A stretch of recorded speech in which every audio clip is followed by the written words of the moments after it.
You're right. I'm a millionaire because of my mom and dad. Not The majority of business owners that are millionaires, they have taken their money, they have reinvested it into different entities, different things, so that money is working for them. You can never hit a home run if you never get up to the plate. At 25, I sold my business and became a millionaire. At 25 years old, and I started at 23. Today, we're going to talk about the millionaire mindset, debunking that and embracing reality of what a millionaire is and what a millionaire isn't. Yeah, because you can be a millionaire and still be broke. Heck, man. How is that even possible? Well, 5 years ago, if I was sitting here today, I wasn't. That's right. I know you probably have been. You have been one for a little longer than me. But 5 years ago, for you guys that are watching, 5 years ago, I wasn't. And in 5 years, I've been able to get to that point through a lot of hard work and a lot of hours of grinding. Hey, what do you think is the number one city that has the most amount of millionaires in the U.S. is? Ooh. I'd say either California or New York. City. New York City. Oh. That state. New York City. Oh. Yeah, it's early. I had a brain freeze. There's 384,000 millionaires in New York City alone. How many? 384,000 is what I just looked up. That's a bunch. What percentage of the U.S., if you want to become a millionaire and have the highest percentage chance of becoming a millionaire, in what country do you need to live in? The country? Yeah, country. U.S. U.S. What percentage of the millionaires in the world represented by U.S.? Percentage? Ooh, it's probably tough. I'd say 60%. 38% worldwide. And we don't even have like the majority of the population if you compare us to like Asian and like China and India. Hey, it's American dream. That's what they say, right? Yeah, 8.5% of Americans in the U.S., adult Americans, are millionaires. Huh. So it's still a rarity. It's still a rarity. People throw around being a millionaire, this and that, billionaire. Now it's billionaires. You hear bills all the time. Hey, I'm a billionaire, I'm a billionaire. To be a millionaire in the U.S., which represents 38% of millionaires in the world, you're still less than 10% chance. Yeah. You're a diamond in the rough, bro. So, let's talk about that. People, when we talk to family and businesses and friends, they see what we're doing. They understand. Anybody with a brain understands there's a lot of money flowing over here.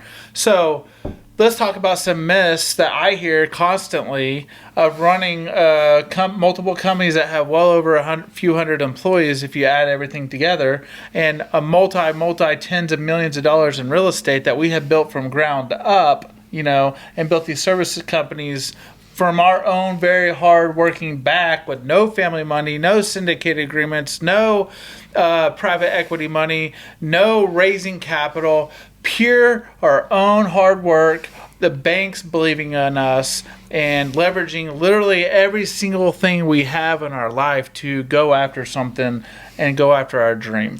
Yeah, I mean, for those of you guys that are watching, that's what it takes, right? Is putting it all out on the line and taking that step. And I know you've heard us talking about that more than once on our podcast, right? But you got to pretty much just expose yourself and get out there, tell yourself that you're going to do it no matter what, make that leap, and then pivot every chance you can, learn, grow, take risks, and get after it. Let's talk about some myths that I hear constantly being a young entrepreneur that is a little bit successful. Well, right? I hear these things all the time.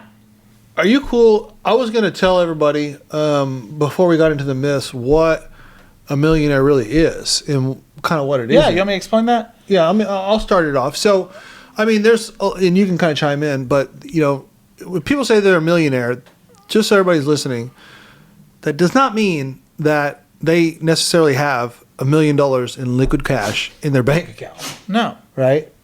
So basically what it is you could have $1 million and then you would be considered a millionaire. You could be a millionaire on paper and still can't afford to fill up your gas tank. That's a great point, right? And to some degree, it has to do with... I've done it. I've done it. Like I say, the reality of it is that's kind of what I'm living, right? I'm not saying that I can't afford gas, right? But that's far from the truth. But the reality is sometimes, even though you're a millionaire, you don't feel like it.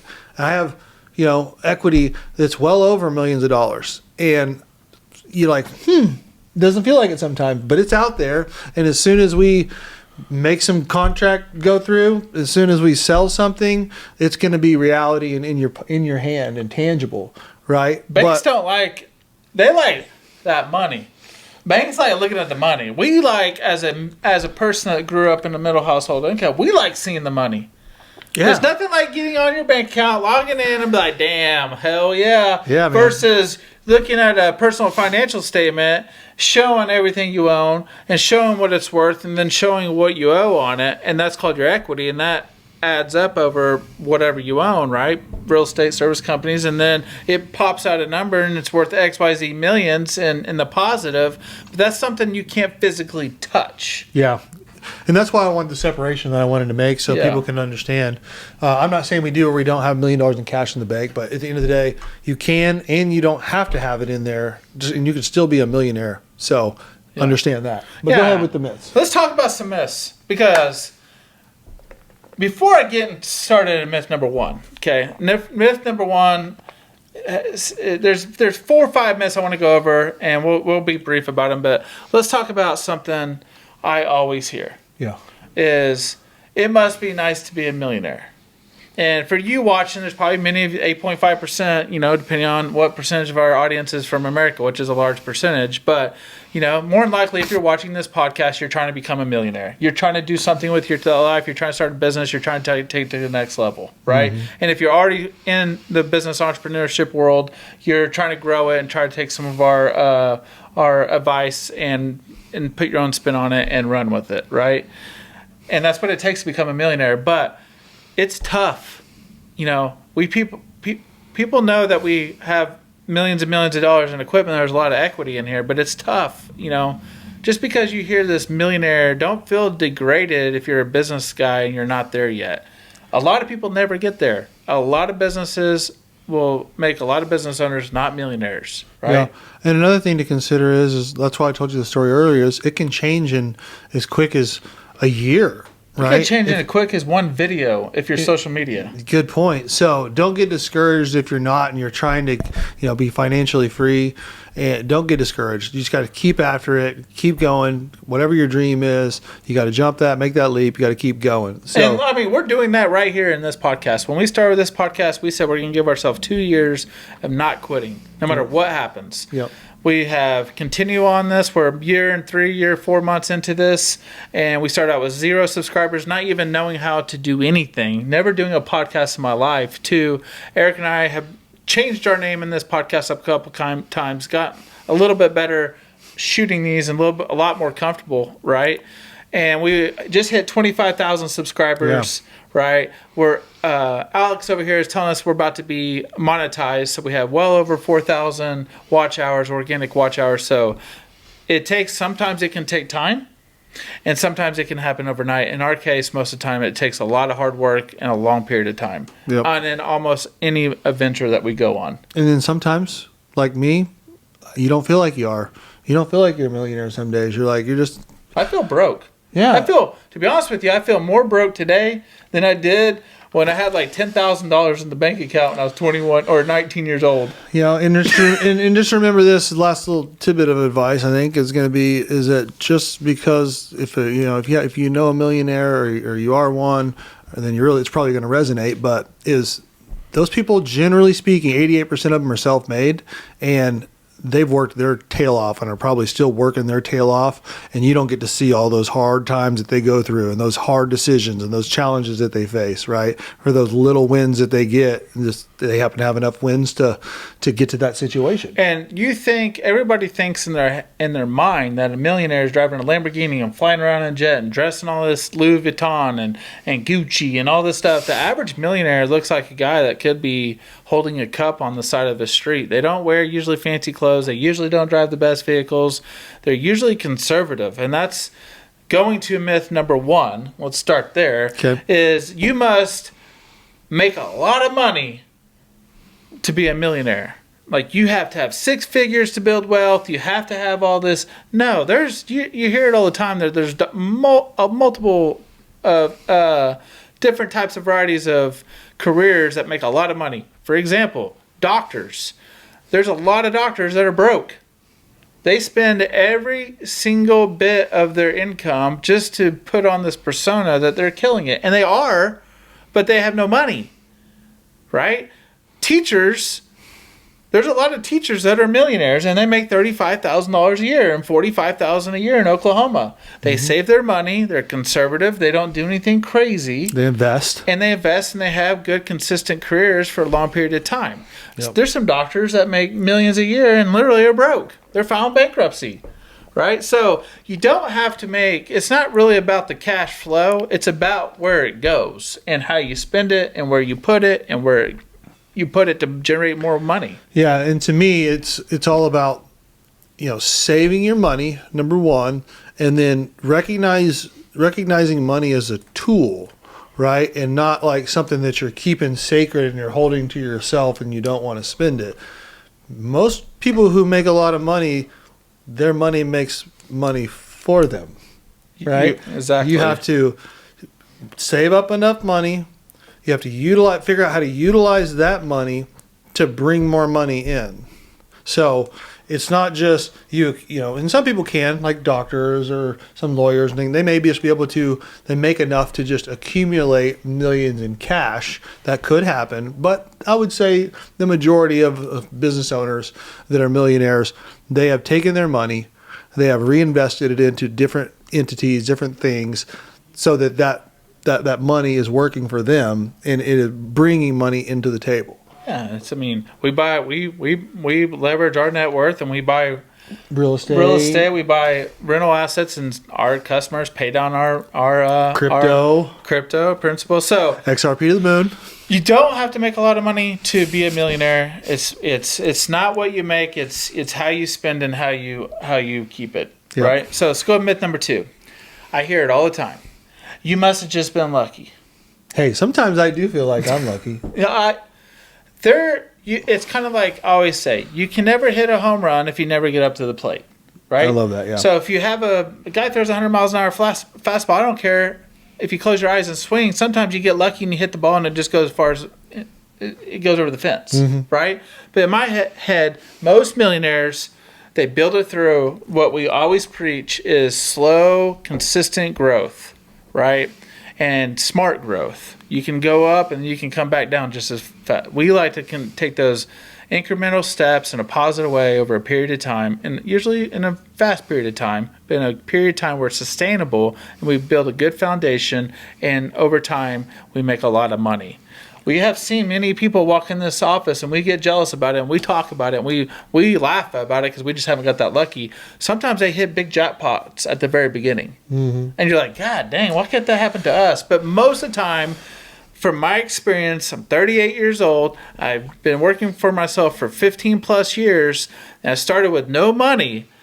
Most of the people I've been around have used the same formula I have. Now, Erik's experiences could be a little bit different. He had a little bit of head start on an unfortunate circumstance, but most of the time it's a slow grind. And from my experience, that is a very positive thing, because when you start out with no money and you make those incremental steps, you kind of learn how to manage your money along the way with the pace that you're earning it. I would agree with that. Versus you get a bunch of money, you inherit it, or you win the lottery. You could do all those. You did all those, I think.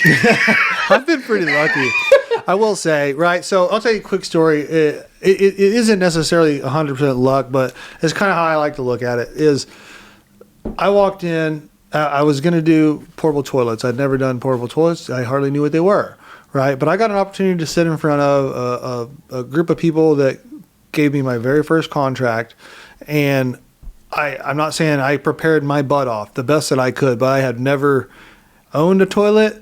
I had never serviced a toilet. And, I would call it some bit of luck that they went with me on my very first contract. But that's not to discount the fact that I did spend a lot of time preparing for the meeting, and I sold myself, basically, is what I did.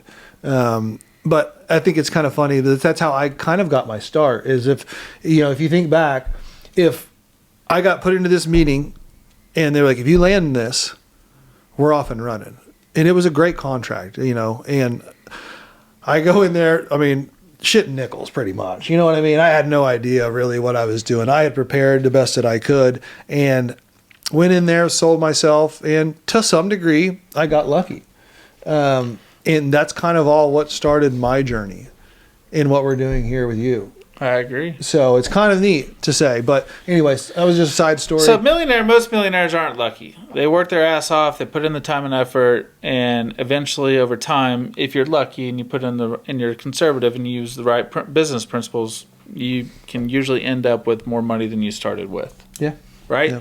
And that might be through equipment. That might be through whatever it may be. So the third myth. Millionaires work 100 plus hours a week. And on this one, that's not really a myth. Most people I know that have in my world are not millionaires through saving. They're millionaires through business, some type of business entrepreneurship, right? So most entrepreneurs in my world work. There's not really, we kind of laugh about it, but there's really you really can't have a balance and be super, in my opinion, and be super competitive. If you look at sports, I'm a sports guy, baseball, basketball, football, pickleball, whatever sport, pick one. Those guys live, breathe, eat, sleep this stuff. In my world as an entrepreneur, I live, sleep, eat, breathe this. If I'm on vacation, I'm thinking about it. If I'm taking a shower, I'm thinking about it. If I'm in my office, I'm thinking about it. If I'm driving down the road listening to music with my family, I am thinking about my business. Yeah, I think the separation is manual 100-hour work weeks. Probably not. No, but I will way. say that we have. I will say this is that it is probably less of a myth at the very beginning if you're starting from nothing with scratch, is that you're doing a lot of the work, and I very well probably did work 100-hour work weeks for a period of time. 100% we all have. Right. So, but as you get larger and you're scaling and you get more layers of management in there, your physical labor is probably not 100 hours a week, right? It may be 30 hours a week, or maybe 40 or 20, whatever. But like Josh said, I can assure you that right up here is literally going however many 24 hours a day, 7 days a week is, right? That's how many hours I'm putting in, because everything that I'm doing, I'm either looking to better my business or better myself to help my business. Right? I mean, it's just like it's an ever growing. It's like a big wheel of thinking about how to continue being successful. Well, in every aspect. like my wife has to be there to make money. She works with her hands. She knocks people out for a living. She's in anesthesia world. Why don't you elaborate? Yeah, she's in anesthesia world. So she's in many surgeries, and surgeons, physicians, and stuff like that. CPAs, they usually have to be there touching something to make money. Eric and I have a lot of employees, and they make money while we're sleeping. We just try to perfect the system to make more money and be safer and be a little bit more environmentally friendly, and all these little things that we try to improve our businesses from every aspect. Yep. So. Yeah, you can not work 100 hours. You can save for a long period of time and make money like a school teacher. That's a prime example, like a nurse, like a regular job. Or, in my world, they're entrepreneurs. It's really not really balanced. You're thinking about your job 24/7 because you want to be competitive. You want to grow this thing. Yeah. You want to be perfect as near perfect can be. And I'm working 24/7. So I laugh. There's no vacation as an owner. And your vacation is maybe one day when you get a big old fat paycheck. But even then, they're probably going to still require you to work for them for 2 or 3 years. Yeah, and then we always laugh about that is, at the end of the day, when that time comes, and I'm sure it's coming pretty soon, but when that time comes, I know that I'm not just going to be able to do nothing, right? It doesn't matter how much money that I have in the bank. At that point in time, in my opinion, is you're doing it for the challenge. There's nothing that you can't buy or do that you want to go do at any point in time. You're just doing it because you want to challenge yourself. That's what it is, right? And that's what I always laugh about is, even if I had 20, 50 million bucks in the bank, right? And I didn't necessarily have to work, the kind of individual that I have become, I would say too. Some of it was probably inside me already, but I have learned some of these skill sets, right? And then you see these wins, you see these wins, you see these wins, and then you crave, and you know what you did to get there. So you crave these wins, and I can't just be stagnant. I'm working on something, whether my physique, whether my, myself on any level, right? Hey, we like hunting and fishing, but I will promise you this. There's nothing better than knowing when you landed a freaking good business deal that brought a lot of net worth to your portfolio. I don't care if you need it or not. Yeah. I don't care how big that fish is or how big those antlers are on that deer or how big. It's not the same. When you win that deal, that's probably the biggest high you'll ever have. And you walk out there and do like, I just freaking sealed that contract. And that's like, now you're thinking, okay, I got a lot of work to do. But at the end of the day, you're like, hell yeah. You get a split second to go, woohoo. And then you're like, off, back to work. Yep. So myth number 4. I hear this all the time, especially as I get older, my hair's falling out, and I look a little older, I'm hearing it less. But when I was really young... I'm getting a little gray. That's why I shaved my stuff down a little bit. So when I was really young, I heard this all the time. And at first it bugged me, then I took it as a compliment. When I was kind of like Eric, I started a business from nothing. From literally with $5,000 I got from a tax return because I was broke, and that's what happens when you get broke, you get money back, right? And I got some money back. I started my first business. I literally sold my soul to that thing and lived, eat, sleep, breathe, sold my house, sold my cars, moved into an apartment with my kids, bought another house when I made a little bit of money, sold it again to buy more assets and more toilets, and did it again a couple more times. But long story short, at 25, I sold my business and became a millionaire. At 25 years old, and I started at 23, right? And 2 years. In almost 3 years. And my wife had a job. I didn't have no money. There's been many a times I didn't know how I was going to pay my house payment or my rent or gas, or she wrecked. She drove around with a bumper hanging off her car for like a year because I couldn't afford to fix it. So. You can become a millionaire very quickly, but I hear this all the time. Myth number 4 is you must have came from money. Your parents gave you a lot of money. You must have been rich. There's no way you could have done this on your own. There's no way you had enough money to start this. I literally started this thing with one truck and one toilet with a big vision and the never give up attitude. Right? I'm not saying I didn't have tears in my eyes many of days sitting at my desk. I had a home office and I was servicing toilets out of my garage. So the myth is true. We didn't come from money, or I didn't, and I didn't get any money from my family. I didn't get any money from my friends. I didn't get any money from anybody. I got money from having my daughter before I was married, and I got a tax credit Child tax credit? I got a child tax credit, and I leveraged it at a bank, and she gave me $60,000, and I signed it on like a 5-year note. Yeah. And I want to second something that Josh said, right, is that, people think you come from money, and I'm not saying that people haven't thought that about me too, but just to set the record straight is that both Josh and I both came from basically nothing. My mom was a school teacher. We were middle class, mostly probably on the lower tier end of middle class to get to where we are now. And like I said earlier, I've got to where I'm at from a middle class to a millionaire in 5 years. It was actually less than that. It was probably closer to 3. Probably 2 or 3. 2 or 3, right? So for those of you guys that are watching, you can do it too, right? But you got to take that step. So let's move on. You have to get started. You have to start. You got to start. Start saving. I know what you're saying. Start somewhere. If you're a young entrepreneur, please listen to what I say. This is very important. If you are a young entrepreneur, you're a young human being. You just graduated college. You have these big ambitions. Your friends are out buying these new cars, and they're buying these big houses, and they're dressing a lot nicer than they used to, and they're eating out more often than they ever have. Do not get caught in that rat hole.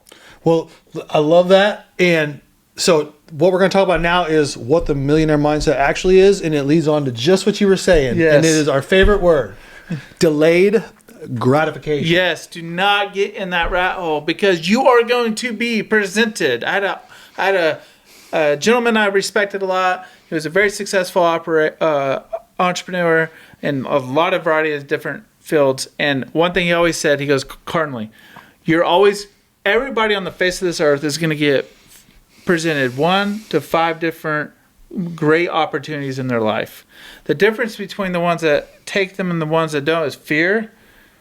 They don't feel like they're in a position to do it, which is fear. Mm-hmm. Or they have not trained themselves to recognize an opportunity. Mm-hmm. Right? Yeah, or like they're so backed in the wall with fear of debt and taking the risk. And what are my friends and family going to think about when I move out of my house? I just told everybody and showed everybody how much money I was making, told everybody how much money I had at the barbecue pit, and I have to devalue my lifestyle for the next 2 or 3 years. What's everybody going to think about that? Mm-hmm. What's my wife going to think about that? Yeah. I could understand where the fear would be at. So the internal fear of what people are going to think, get over that. Do not even put yourself in that position at the very beginning. Delay the gratification, pull the string back, the bow and arrow back a little bit longer before you let it go. That way, when you do get presented opportunity, you can take advantage of it and blow it up and make more money than you ever thought you were going to make, and do things you never thought you were going to do by owning jets, boats, the things that we like to enjoy, So, another good one is the fall forward attitude. So what do I mean? I mean, most millionaires, they're not afraid to fail. We jump into things. We do the best job that we can do to poke holes, and we work as a team. We would jump into something, and we're like, hey, this is what we got. This is the opportunity. We recognize, right? We recognize this is an opportunity. Let's figure this out. Let's crunch the numbers. Let's poke holes through it, right? And then we're going to jump in it, and we're not afraid to fail. Because we have the mindset that I have is similar to the mindset as him, is that we're not going to fail. We're going to poke. I feel like I'm smart enough, right? And have done enough work to get to the point in my life to where I can look at something and I know that I can make it work. If I've poked all the holes and I've done all my research, at that point, it's just a matter of grit, in that there is no failure, right? And that's that first step. And now it's just continual steps. There is no failure. That is not a mindset. You cannot have a failure mindset. You have it. I am going to make this work. You never give up. I always say to my kids, and I say to you, and I said that you only lose when you give up. To Eric's point, you only lose when you give up. You're going to feel broke. You're going to feel like you're making every damn wrong decision possible. Your customers hate you. You're the worst leader in the world. All those things. Your wife's looking at you like you're a failure. Your kids are looking at you like you're a failure. Do not give up, because as soon as you get that glimpse of light and as soon as you get that break, they're all going to come back around 10x, and they're all going to be thinking you're a genius, and they're all going to be asking for money. They're all going to be asking for opinions. They're all going to be doing these things that they weren't doing a few months ago or a few years ago. I told you the story, and I'll keep it brief, but before I did this, I worked as a safety guy, and I had a pretty high up job. And long story short, one of those guys, I still stay in contact with pretty much everybody. I don't burn bridges, but he called me on a Saturday. They were drinking. There was a couple of them together at the lake, and they were like, "Do you remember the time whenever I called you and said you're a fucking idiot because you're doing it?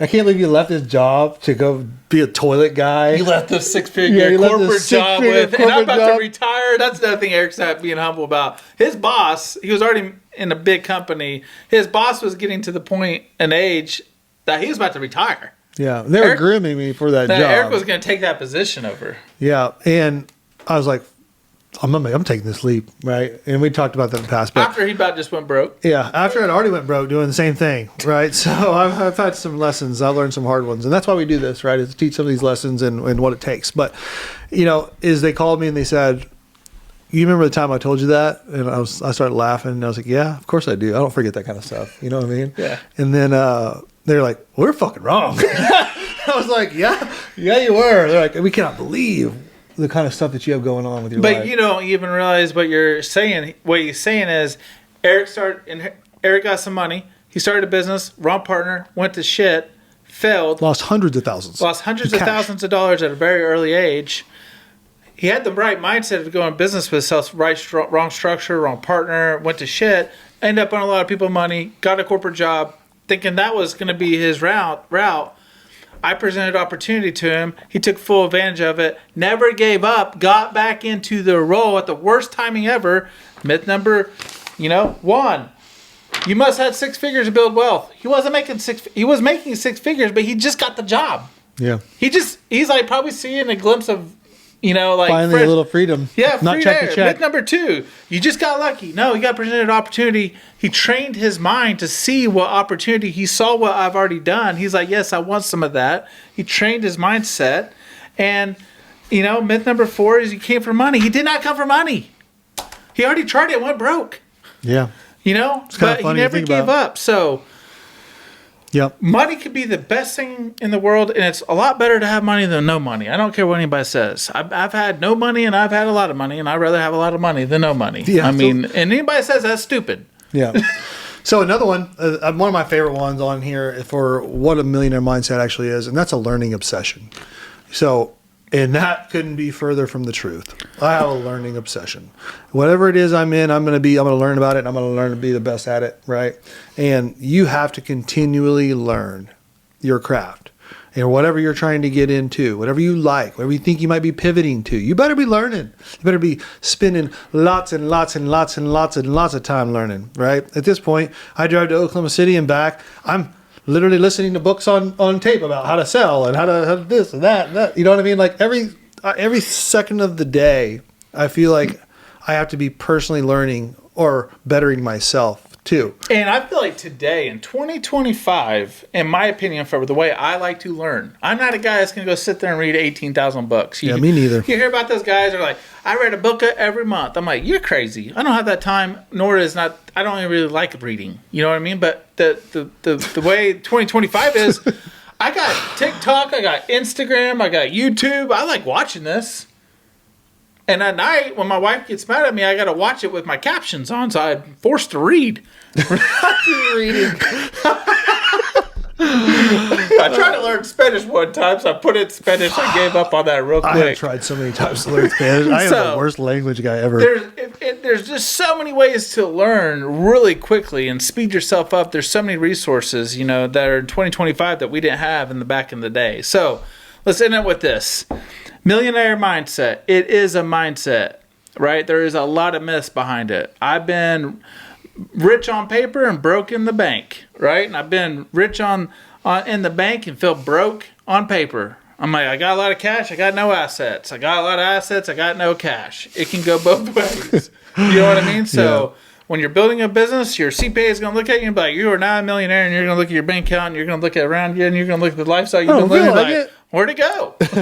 Where is it? Well, it's in that parking lot. You know what I mean? That truck, that car, that house, that rental house, all the equity you have in there, that's where your millions are sitting and stored. I look at them as little compartment safety accounts that a banker does not have control over, right? So millionaire mindsets, there's a lot of myths behind it. There's a lot of truths behind it. But I will tell you something. I'll leave you with this. It's always better to be a millionaire than not one. I promise you that. Amen. So work your tail off. Do your due diligence. Put in the work, right? Develop a millionaire mindset. Watch a lot of YouTube videos. Watch this YouTube video. And subscribe, and see you share. next time.